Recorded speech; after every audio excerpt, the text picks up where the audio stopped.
Welcome, and thank you for joining us today for Compliance for Home Healthcare. My name is Rachel Yanchis, and I'm a Vertical Marketing Specialist at Viventium. We're excited to have our Senior Manager of Research and Development, Yonina Shineweather, and our Senior Director of Product Management, Zisha Glauber, this afternoon to dialogue about some commonly known and some less known nuances of the home healthcare industry. We're also very excited to introduce guest webinar panelist, Amina Pori-Cannon, a remarkable labor attorney with Hodgson Russ LLP. Amina specializes in New York State spread of hours, wage parity, overtime audits, and class action lawsuits. Before I hand this over to Yonina, I want you to know that we value your feedback from this session, and we look forward to sharing with you more insights that will help you grow your business successfully. If you have any questions throughout the webinar, please feel free to use the question feature on your toolbar to type them in so our presenters can address them at the end if there's time. For more information on our unique offering for your industry, check out www.viventium.com/industries-home-health. Yonina, we're looking forward to this session, and I'll hand it over to you to get started. Thank you so much, Rachel, and welcome everyone to our webinar today, Home Healthcare Agencies Got Compliance. And that's what we're going to be talking about, and specifically we're going to be focusing in on 3 areas of compliance, which I'll tell you about in a second. Just a couple of administrative notes. Today's webinar is being recorded, and the recording will be available on our website for those of you who'd like to go back, listen again, or refer it to associates. A copy of the slides will also be made available to our participants today. And I really want to underscore what Rachel said. We really like questions. So as you go along, please use your toolbar to type in the questions. Some of them we'll try to answer as we go along, and we'll also try to leave some time for questions at the end. But I always say, those of you who have done webinars with me in the past, that if you have a question about something I or one of our other panelists is saying, probably other people have that question too, and you'll be doing everybody a favor by asking questions. So please don't be shy. This is all about learning today, and and sharing this experience and sharing our knowledge together. Today we're doing something a little bit different. We're almost basing ourselves on a kind of podcast model, a dialogue back and forth between me and Amina, our guest attorney who's going to be presenting, and at the end Zisha as well. And the way we're looking at it is we're going to be talking about 3 major areas of compliance in the HHA industry. Amina is going to be giving you the legal background, both based on legislation, regulation, and actual stuff that happens out there in case law and in various cases that she's had experience with. I'm going to be showing you the tools that Viventium makes available to you to keep in compliance, not on a hands-on level. We're going to leave that up to Zisha, but I'm going to be explaining the theory behind what's going on in Viventium software, and then Zisha is actually going to take you live into Viventium, into our software, and show you how to do all of this and what Viventium can do for you. The 3 areas of compliance that we're going to be addressing: number 1, it's going to be about spread of hours. Number 2 is going to be about wage parity. And number 3 is going to be about overtime, 3 flavors of overtime. Okay, so with no further ado, let's get started. Before we start, though, I want to put a little nod in the direction of a new development. We're not going to go into this in detail today. We may well be, doing a few outreach webinars about this as it gets a little closer. But those of you who have CDPAP programs, consumer-directed personal assistant programs, where it's usually the relative of the client, of the consumer who's providing the care to them. It doesn't have to be a relative, but it can be. And those of you who have that, I think, got a jolt when DOH basically announced that, oh, every PA, every personal assistant is going to be covered under wage parity as of July 1st, 2017. They announced it, mid-June. And then they said, oh, well, actually, we'll give you some more time to comply, so we're going to, delay it by, however many days till October 13th. Kind of an odd date, but they're based on a certain number of days that they delayed everything to. So as of October 13th, 2017, all of your PAs are going to be subject to wage parity, as well as your regular, employee HHAs. And this is a very good opportunity to get out of what we call the joint employment model, where both the consumer is the employer and you're also the employer, of people who you have not necessarily trained or monitored or have any type of risk exposure analysis on them. So, you know, joint employment is always a dangerous kind of game. You're dealing with unknown risks, and you could be held potentially liable. In addition to getting out of the joint employment and getting into what we call the agent model, you can be saving yourself in other ways besides just avoiding liability. First of all, if you can get to be an agent, a reporting agent for all these PAs and not an employer, and the employer is just the consumer, so they're only employing one person, the minimum wage then gets kicked down, if it's in New York City, to the minimum wage for small employers, because they're basically dealing with a company of one. In other words, it's the consumer who's the employer. They would have to get an EIN number, and we'll talk about this, you know, as this gets a little closer. But there's an employer employing one employee, and therefore they only have to pay the lower minimum wage, not the higher. And as we'll talk about during this webinar, the distance between the you know, minimum wage for small employers and minimum wage of large employers just is going to increase. The delta is going to keep on increasing as the years go by. In addition, since we're talking, if it's a residential, if they're actually living in the house of their relative and caring for them at the same time, overtime would be due after 44 hours, not after 40 hours. Overtime would only be time and a half of the minimum wage and not the regular rate, which is also a big bonus. And of course, it would reduce your ACA count. So these are, I just wanted to mention this briefly since we are going to be talking about wage parity today, just to let you know that there are changes on the horizon in terms of wage parity for CDPAPs. And since you'll be making changes to their structure, this would be a good opportunity to switch from what we call the joint employment model to a reporting agent model, and that is something that Viventium and the specialists at Viventium can help you with. So it's not the main focus of today's webinar, but I didn't feel right speaking to the HHA industry and not mentioning that. Okay, that said, let's go into the three main areas that we're going to be discussing today. And one of the things I really love about giving this webinar, speaking to the HHA industry, is that I feel that Viventium is bringing something unique, that it's not to be had anywhere else, which is really exciting. You know, I mean, there are many things that many HCM providers can do. Viventium does them remarkably well. And then there's some things that only Viventium can do. And the stuff that we're talking about today is only here. You won't find this anywhere else, which is why I really feel like I'm you know, bringing value to our listeners and making them aware of things that are really important to them, which is exciting for me. So the first is spread of hours support. Now, spread of hours is a New York state law, which Amina is going to be talking about soon, and it applies to most industries in New York. There are uniquenesses about HHAs and the HHA industry that make spread of hours especially difficult to comply with. One of them is retro hour complexities. We'll be talking about that, you know, like when your aide's given hours for a few weeks ago, and that may trigger a retro spread of hours kind of situation. With Viventium, that is software driven. There's nothing that you have to work out on Excel or put up little sticky notes for yourself to remember. It's totally software driven in terms of spread of hours.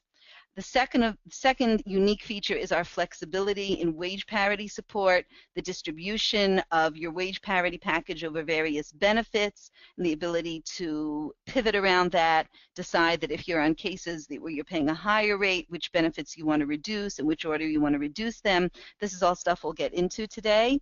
And finally, the multi-rate overtime, where you may have aides working cases at a variety of rates. And how exactly do you stay in compliance with both FLSA requirements for overtime and with the New York wage theft prevention disclosure requirements? So that's something we're going to take a look at today as well. And so what I'd like to do now is introduce my co-panelist, Amina, and I'm actually going to turn control of this over to you, Amina, so you can discuss the first part of the compliance here, which is our spread of hours. So go ahead, Amina. It's all yours. Thank you, and welcome everyone. Good afternoon. I'm thankful that you all joined in on this program because this is a very, very valuable discussion we're having today. I work with a lot of LICSAs in New York City, and spread of hours, split shift pay, and call-in pay is something that many providers are still learning about today. I'm out there talking with providers on a regular basis, but for whatever reason, these requirements, these legal requirements, are not known to many agencies, and they can be very costly traps for agencies to be in. So it's good that you are tuning in today and listening to this information, and hopefully it'll be helpful to you as you are evaluating your compliance. So where are these requirements found? Yonina mentioned that they are legal requirements, and in fact they are. They are found in regulations under the New York labor law. So if you look at the law, they will not be there, but they are in the regulations. This means that the Department of Labor can change these regulations a little more easily than it changes its laws, but there's no indication that they will. So as of right now, the law is that a spread of hours may be due to employees. And this has been the law in New York for many years. There is a misconception when I speak with providers sometimes that this is a new requirement. That is not the case. The spread of hours requirement has been the law for a long time. And in New York, where we have a 6-year statute of limitations for making a claim for unpaid wages, that is very important to know. So if at the end of this program you conclude that your payroll has not been set up to do spread of hours pay, I suggest that you review your compensation over the past few years to get a sense of whether there is any liability for this type of an issue. There are many, many lawsuits that are being filed against agencies in New York State, particularly because the statute of limitations is 6 years. And so these lawsuits are being filed on a class basis where either a single aide or a former aide files a lawsuit claiming that he or she represents all employees of that agency and that that aide and all others were paid improperly. And that named plaintiff then seeks wages for everybody in that pool of employees based on the same violation. And spread of hours is one of those staple allegations in these types of lawsuits. The aides will typically claim that the agency has across the board failed to pay spread of hours. And as Yonina will explain later on, it's very easy to overlook this type of a regulation if you don't have automated processes in place to capture when a spread of hours occurs. So what is spread of hours? You see here the regulation, and it talks about a couple of other different requirements, but we're only focusing on spread of hours today. And a spread is a daily occurrence. If an employee works more than 10 hours in a single day. Now, this does not apply only to employees who have a shift of more than 10 hours. And to be clear, it's more than 10 hours. If it's 10 even, it doesn't apply. So it has to be more than 10. But the spread of hours really refers to that period from the beginning of the employee's workday until the very end. And there could be periods in that workday where there is no labor being performed. So for example, an employee performs a shift in the morning from 8 a.m. to 12 p.m. That's 4 hours of labor. They take a break, and then they do an evening shift from 4 p.m. to 8 p.m. So they have worked in total for 8 hours. However, their workday began at 8 a.m. during that first shift, and it ended at 8 p.m. at the end of that second shift. So that spread of time from the beginning of their workday until the end is 12 hours. It's more than 10 hours, and therefore there is a spread on this day. Similarly, with your live-in employees, you're going to have a spread each day that there's a live-in shift because their shifts are 13 hours.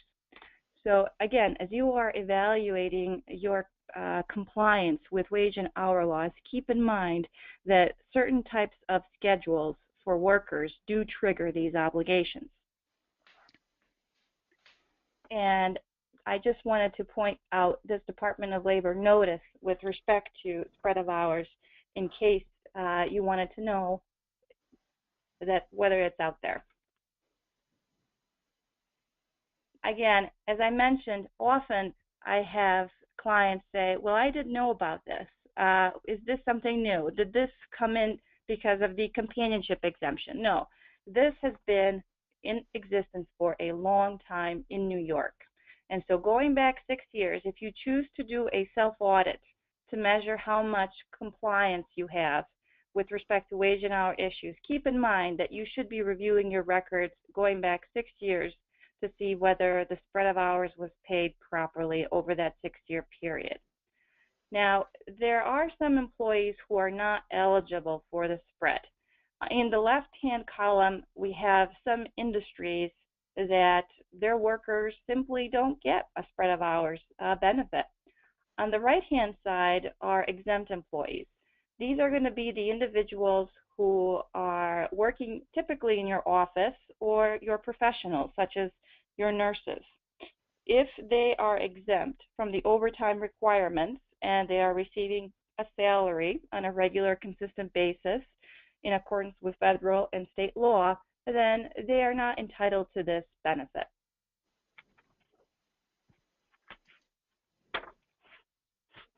So why HHA and spread of hours? As Yonina mentioned, there are some circumstances in the home healthcare industry that are particularly ripe for these types of issues to arise. And the reason for that is that there are often many hours and shifts that exceed 10 hours. And so due to the shift work, the spreads are occurring often. And then due to retro hours, the spreads strike silently. And I'll turn over to Yonina to explain that just a little bit more. Thanks so much, Amina. Yeah, I mean, the truth is you're pointing this out about going back 6 years, and that really is a scary thought that, you know, that New York State has the ability to reach back into the past. Yes, I want to spend just a moment talking about the difference between, well, restaurant industry we're not so interested in, but all other industries, including HHA, makes us do a comparison to see if you're really in compliance with spread. And this is, again, something that Viventium does for you. What New York State requires you to do is to take a look. For every day that there is a spread of more than 10 hours between the beginning of the workday and the end, you owe the employee an extra hour at minimum wage unless their pay for the week is at least the minimum wage plus the spread. And that's a lot of words. So I want to show you how Viventium does that for you. And let's take first a simple example where there's no spread, and then we'll go to a more complex example where there is spread. And this is how we do it.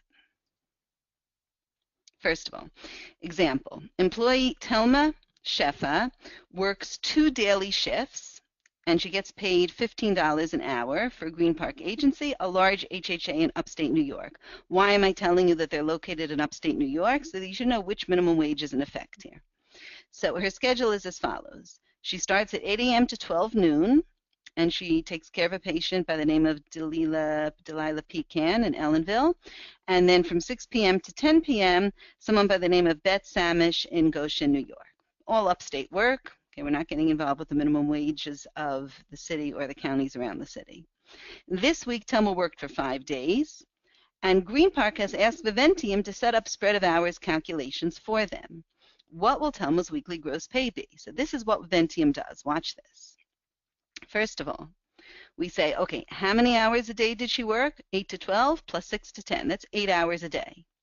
Times what's the hourly rate that she's being paid on the case? $15 times 5 days a week. That means her gross, if we didn't know anything about spread of hours, you know, just regular straight gross, is $600.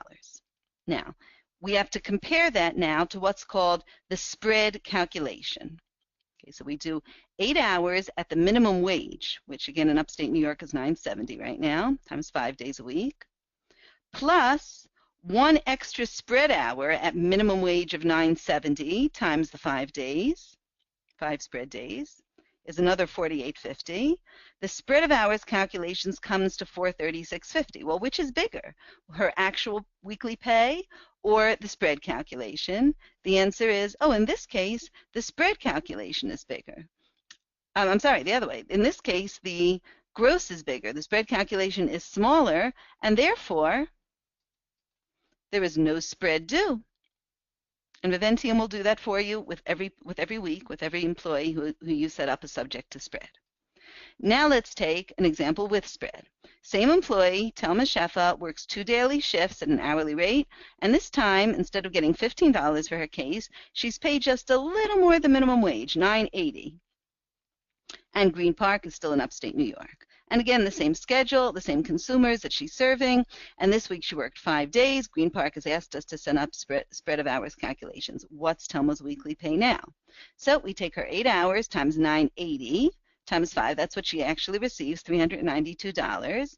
Compare that to the spread calculation, which hasn't changed. It's still the same 8 hours to $9.70 for 5 days. Plus 1 spread hour for each of those days at minimum wage, $9.70, that $48.50. And now, lo and behold, the spread calculation is higher than her actual gross pay, and Viventium will automatically add, to keep you in compliance, we will automatically add the difference, the $436.50, which is the spread calculation, minus the $392, which is her weekly pay. We will automatically add that $44.50 to the paycheck so that you are in compliance with spread of hours. Again, we will only do this if you request spread up for spread of hours. We don't add any money to anybody's paycheck unless it's specially requested. $44.50. The beauty and the remarkableness of Viventium is that you can select the minimum wage to use based on location. So here's the chart we were talking about. You know, as of right now, the rates in effect for large employers, it's $11 in New York City, small employers $10.50, Long Island, Westchester $10, and upstate you have an even lower rate. And starting 12/31, not 1/1, but 12/31/17, the rates go up. The differential goes to $1 between large and small employers in the city, and the other rates go up as well. And Viventium will support every rate depending on where the work is being performed. I'll give you one more example, and this is a comprehensive example that also includes wage parity, which we're going to talk more in detail about, but you can't do an example of aides getting paid without wage parity, so let's see how this would work. Another employee, Tara Strauss, works for Milky Way Agency, a large employer located in New York City, which means right away $11 an hour minimum wage. Here's her wage parity package. She has a base of $11 when she works for clients in the city, $10 in the counties. She gets an additional health benefit of $1.69 when she's in the city, $2.40 in cash for a supplemental, and in the county she gets a $3.22 health benefit. That's how this particular employer, Milky Way, has chosen to structure it, and Viventium can support any type of structure. Her work schedule goes like this. You see here we have 5 days. Some are in the city, some are in Long Island or in the counties. Some are Medicaid cases which will be covered by wage parity. Some are Medicare, which won't be. Some are private, which won't be. Right? And we have her in and out times. Okay, so now let's work through this example. I just gave you this situation here again. Which of these days is a spread day? So let's take a look at July 31st. She clocked in at what time? 6 in the morning till 9 in the morning. That's 3 hours.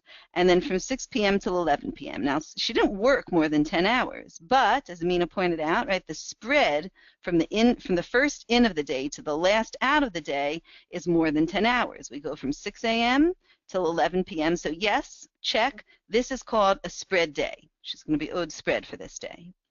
The next day, August 1st, she clocks in at 12 noon and out at 8. Not more than 10 hours spread. That's not a spread day. The next day from 10 to 11 p.m. is certainly not a spread day. Next day is tricky. Look at August 3rd.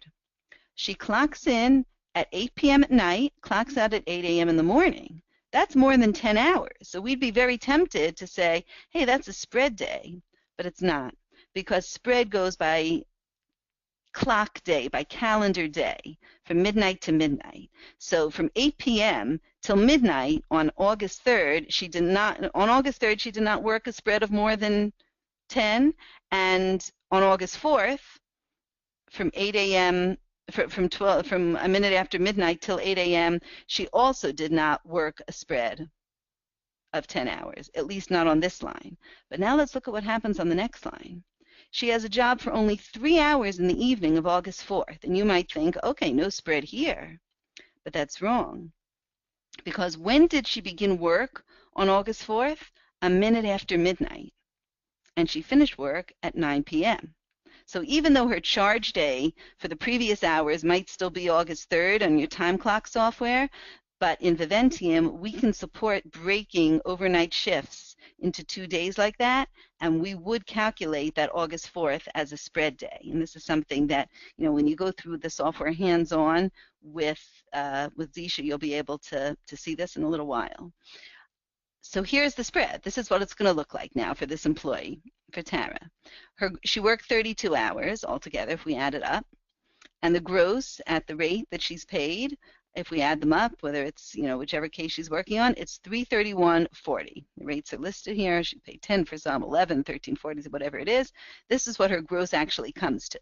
We have to take that, and Viventium does this for you, and compare it to the spread calculation. 9 hours at $11. In other words, there were 9 hours worked in the city, where the minimum wage is $11. There are 23 hours worked out of the city in the counties, where the minimum wage is $10.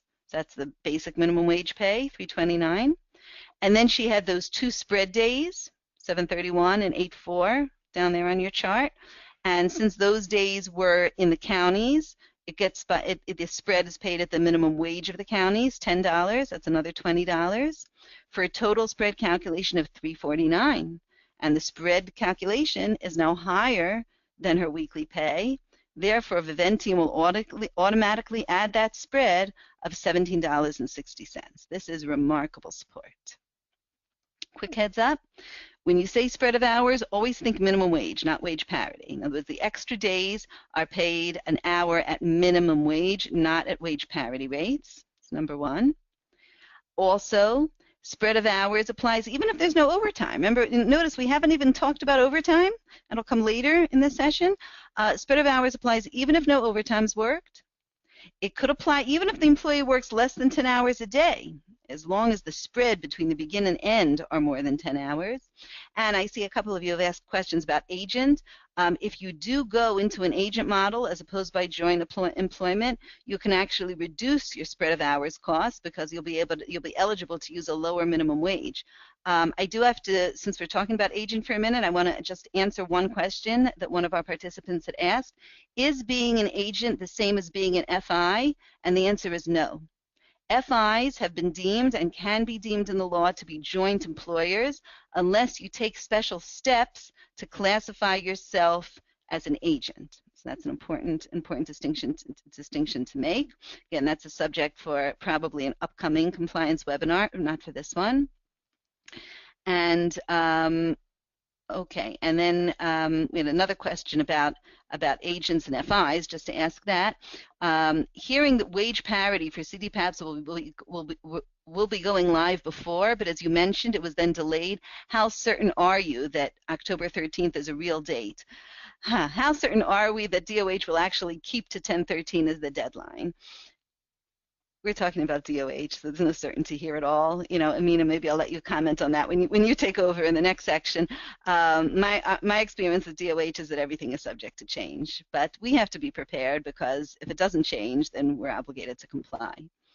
A word about spread of hours and retro hours. We keep mentioning this. Let me give you an example to show you how this would work. Amelia Bedelia is a home health aide for Peggy Parish Partners, a home health agency in upstate New York. Amelia cares for Mrs. Rogers 5 days a week from 9 a.m. to 3 p.m. and gets $9.70 an hour. She's in upstate New York. For the week ended 6/3, Amelia was paid $291 for her 30 hours of work, and today she remembered that Mrs. Rogers had called her to come back on June 1st from 8 to 11 p.m. in the evening since the family had left to a wedding. So Amelia submits those hours, and Peggy pays her extra 3 hours at $9.70 on this week's check. Is Peggy's in compliance with DOL law? And the answer is no, because Peggy forgot to pay the spread of hours. Back on June 1st, she worked from 9 a.m. to 3 p.m. That's what Amelia did. And then she came back for the evening from 8 to 11 p.m. So Peggy thinks they're in compliance by going back and paying those retro hours, but they didn't remember, they forgot that spread of hours has now been triggered. But Viventium won't forget, because Viventium automates your compliance. And as long as you're subscribed to spread of hours service, we will automatically pay that spread of hours going back, even with retro hours. Wage parity. And Amina, I'm going to ask you to take over now and take on this part, because we need to talk a little bit about the legal side of wage parity, and then we're going to see what Viventium can do for you in wage parity. Thank you. Okay, so wage parity, as you know, is pretty important. But before I turn into that, I just wanted to answer the question and add a little bit more color to the CDPAP and wage parity issue that was raised by one of the questions. So October 13 is the official deadline that we have from the Department of Health. But as I've been telling my clients, there is a possibility that someone could make a claim the wage parity started applying in CDPAP even sooner, specifically July 1 of this year, because the law still says July 1. The law was not stayed. The Department of Health, for whatever reason, decided to postpone it and then made an administrative decision not to enforce it. They explained that that was because they didn't give the required 120-day notice before the wage parity rates were going to take effect. But if you look at the wage parity law itself, those rates are already spelled out in the law. There's nothing that the Department of Health actually has to announce before the CDPAP started being covered by wage parity. So I've been advising clients that there is a possibility one of the personal assistants could come forward and say that based on the plain text of the law, irrespective of what the Department of Health has decided to do as an agency, under the law, the person was entitled to be paid in accordance with wage parity. Most of you have been tracking the live-in litigation that has been in New York State for the past several years, so you know how difficult it could be to rely on something a government agency announces. In the live-in cases, it was the opinion letters that the Department of Labor put out saying 13 hours is all that live-in aides are entitled to be paid. And now some workers have alleged that that was not binding authority and that the law itself is governing. And so using that same rationale, there's exposure, I believe, to agencies who have CDPAP that someone could come forward and say CDPAP took effect earlier than the Department of Health has decided to enforce it. So October 13 is the official date that CDPAP takes effect according to the department. It could be postponed, but note the law itself has not changed. The law itself still says that it's July 1st. So turning to wage parity, we've had to deal with this for several years. It applies for all cases that are reimbursed in whole or in part by Medicaid. So if you have a case that is partially Medicaid and partially something else, like Medicare, wage parity will apply. And increasingly, we're seeing OMIC and the Department of Labor do joint audits of providers to enforce compliance with wage parity. This started earlier this year. Several of our client providers have already been hit with these audits. They are not fun, I can tell you that. They are task forces where OMIG and Department of Labor officials show up to an agency and demand your records to show that you are complying with wage parity. So it is very important to make sure that wage parity is being followed. I understand reimbursement rates are getting worse by the day, by the week, but the government still expects that providers are providing wage parity for every hour worked, up to 40. And as part of this seminar, I guess I would urge everyone to make sure that you are following that law. Yonina? Great, thanks, Amina. I'm just going to take back my screen now. All right, and that really is, that really is big information about the CDPAPs. That's something we're going to have to keep a close eye on. Just take back here. Great. Okay, so what I want to take a look now at. Someone did ask me a question about a W-9 payment. We'll try to address that at the end, but I want to jump back into our presentation. What can Viventium do for you? I've been talking about flexibility in terms of wage parity flexibility.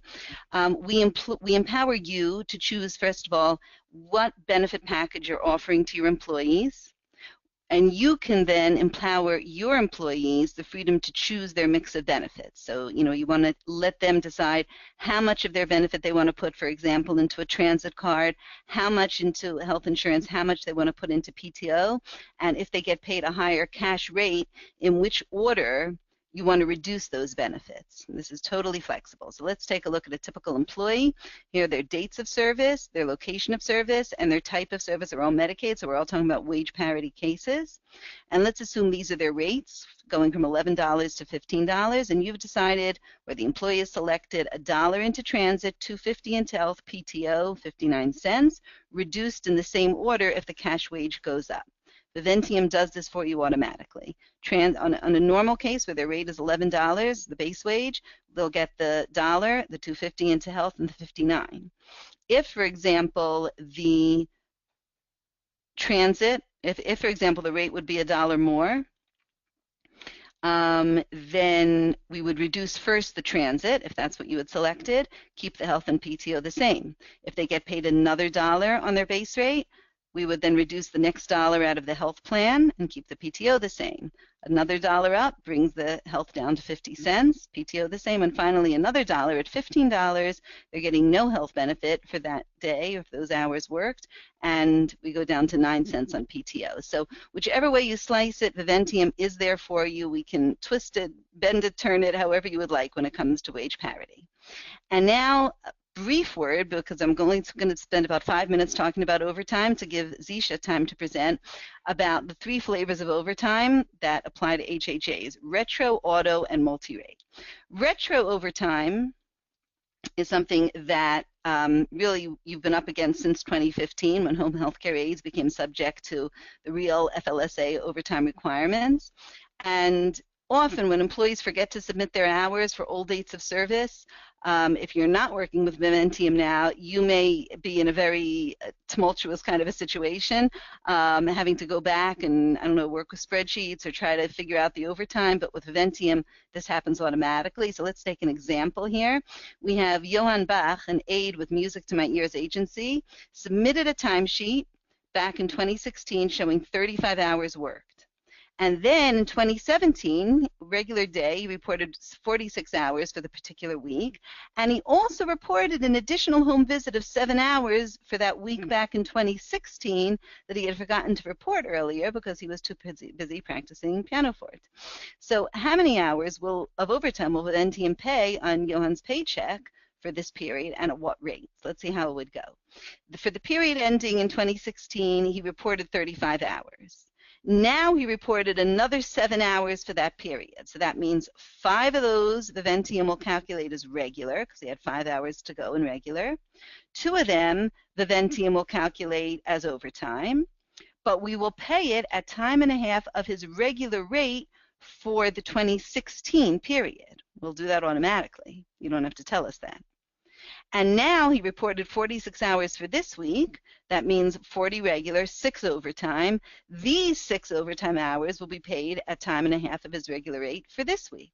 So the total overtime hours on the check will be 8 hours, but 6 of them will be at the current rate and 2 at the earlier rate. And that's all built in automatically. By the way, someone asked me when it comes to spread of hours calculations that we're discussing, is there any additional charge? And the answer is no. It's included in your regular Viventium subscription. Similarly, we have automatic overtime.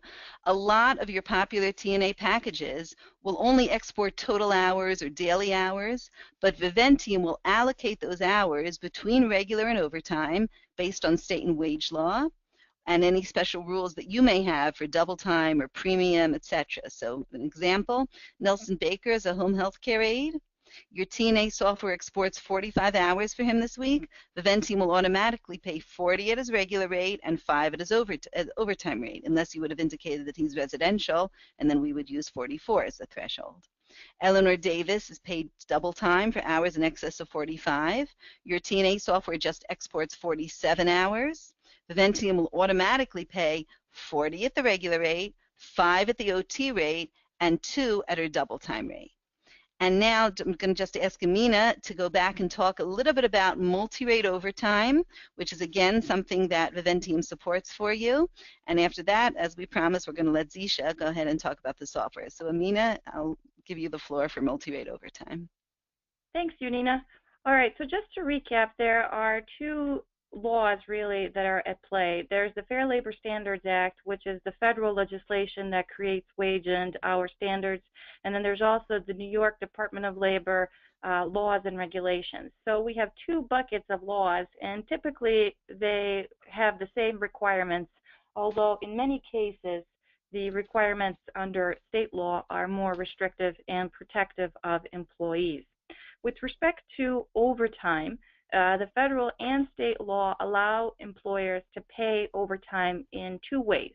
One of them is time and a half, the regular rate, where the regular rate is basically an average or the blended rate of the multiple rates the employee receives. And the regular rate has to be computed on a weekly basis. So for your aides who are working on cases with different contracts, different rates, you're going to see this.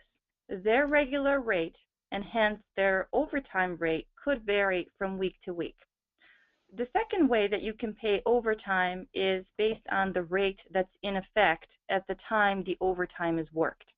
So let's say by the weekend shift, Saturday and Sunday, the person is already into their overtime hours. You can, with the employee's agreement, pay overtime based on the hourly rates on that weekend. So let's say the weekday work is paid at $11.50, but the weekend work is paid at $11, not $11.50. Well, it's more to your benefit then to pay overtime at that lower rate of $11 times 1.5 rather than 11.5 times 1.5. So that's another option. Quite frankly, most employers utilize the first option to pay overtime, but I wanted to make sure that you knew the second option was in effect also. What you also should be aware of is the New York State Wage Theft Prevention Act. For each week that an employee works, the pay stub records must list, among other items that are specifically enumerated and enforced, hours worked, and then rate or rates of pay. And so when you are bringing employees on, you are required to provide them with these Wage Theft Prevention Act notices. And the Department of Labor publishes these in multiple languages. You are supposed to give them to the employee in their language unless they are basically fluent in English. But these notices are supposed to include all of the rates. It's not sufficient to list a range of rates, let's say 11 to 11.80. No, if the rates are $11, $11.22, $11.44, all of those have to be specifically listed. A range is not enough. And then you have to list the overtime rate on those notices as well so that the person knows what overtime they will be receiving. Penalties for violation of these laws are very strict. I'll talk about the Wage Theft Prevention Act penalties first, and then I'll talk a little bit about the overtime penalties. But the Wage Theft Prevention Act alleged noncompliance is something that is frequently audited by the New York Department of Labor, and then it's also a staple claim in these class action lawsuits that I and my firm are involved in. It is one of those types of allegations that the plaintiff's attorneys put in every single complaint, because these requirements are very easy to miss. They're very stringent, very strict about what needs to be reported on a pay stub, on the notice itself, and it's easy to miss one of these requirements. And so the allegations are typically that the proper notices were not provided at the time of hire, and that the proper notices were not issued before there was a change in the employee's pay. And then with respect to overtime and minimum wage, really, there are penalties that range from the unpaid wages themselves. So if the employee is bringing a lawsuit or has filed a complaint and that triggered an audit, the claim will be, I need to get paid those wages. But there's also the ability to recover liquidated damages, which really means double damages. If the employee is owed $5, they will get $5 on top of that, double damages.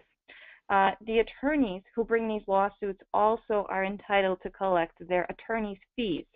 And so oftentimes, the attorney's fees will be higher than the actual unpaid wages that are due to the employee. And then, of course, you have to pay your own attorney to defend these claims. And the statute of limitations under federal law is typically 2 years. But if the violation is found to be willful, then the courts will extend it to 3 years. And in some cases, there are also interest and penalties that could be awarded as well. And so these are very costly claims, and it's good to have either a software or a system in place internally to monitor the ongoing processes to make sure you are in compliance, especially because these requirements seem to change very regularly. Yonina? Thanks a lot, Amina. I'm going to actually let Zisha now take over the hands-on demonstration to show what Viventium can actually do for you. I was going to work through an example of overtime, and I'll just show it to you briefly, and then I'm going to let Zisha go in and show you hands-on how all of this works. We're going to be talking about a case here where an employee has 2 separate paychecks, one where the rates go up with every day that they worked, and one where the rates, in other words, they start at 10, they work their way up to 16 and a half, and a similar paycheck where the rates are going from 12 to 11, going down as they work. As Amina mentioned, you can do overtime at the rate in effect for those overtime hours worked. Not too common. People don't usually do that. You have to get a special agreement, I believe, with your employee in effect ahead of time before you do that. Usually what we're doing is using the weighted average. In other words, you're going to be adding up all the dollars earned, all the hours worked, dividing it, and getting your weighted average, doing time and a half at that, and then showing that as an OT premium. That's the way to be in compliance.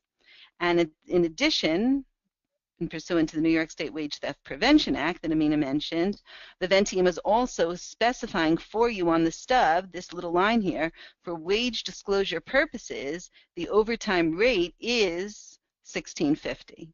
And that's an important line to have there. Viventium will put it there for you as long as you are using our multi-rate setup. We'll do the calculation this way and we'll put it for you there. So that's something to pay close attention to.